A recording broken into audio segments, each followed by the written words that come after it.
your water, that is, but your friends that are just carrying on, that don't see the dragon of dis-ease or ill health in terms of the treasure of health and wellness and performance over a long generation. What do you say to them to really try and get them to see that dragon?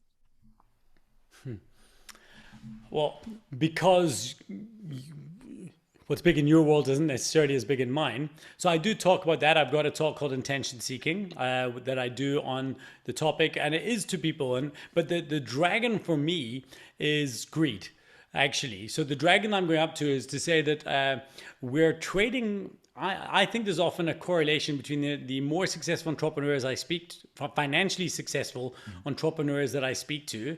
There's an inverse correlation between that and their happiness. So the higher financially successful most of them are, the higher their stress is. And I think that's problematic. And I think what I say to them all is that they need to have some degree of balance, and that balance comes from defining their enough. So I think that the problem that most entrepreneurs have, or high performing individuals have, is they've not worked out what they're playing for. So they don't know when they should be stopping turning the effort curve up. And unless you are the CEO of a listed company, there is a point in which you don't have to make more money. Yes, you might have to grow consistently because the world is a bit of a treadmill, but you don't have to make scalably more beyond a certain point. Like, nobody else gets to define the rules of the game but you. Yeah. And I'm saying to people that I believe that they should work out what their enough is and then optimize their health according to that. Because when I have health conversations with most people, they say to me that they don't have the time. And I say, it's not that you don't have the time, it's just that you've not prioritized it. Sure, of course. People don't do what they value, they do what they most value. And I keep on saying that to people. You might value exercise, but you value it at number 9, which means once a month. But then if that is enough, that's the treasure, Rich.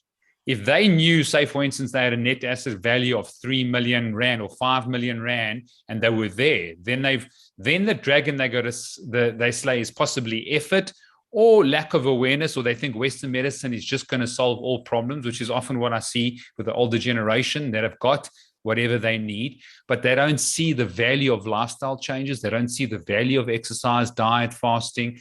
They don't see that Western medicine is not going to save them in their old age. Is that a possible dragon?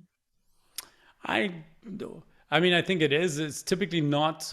If I was to say, take an organization like EO that I'm a member of, Entrepreneurs Organization, I think very few of the entrepreneurs do not understand the correlation between health, fitness, exercise, sleep, nutrition, and performance. The problem is, if action followed knowledge, we'd all have six packs. Of course. Of course. So the problem isn't that they don't know. The problem is that they've not worked out how to make it fit their life yet.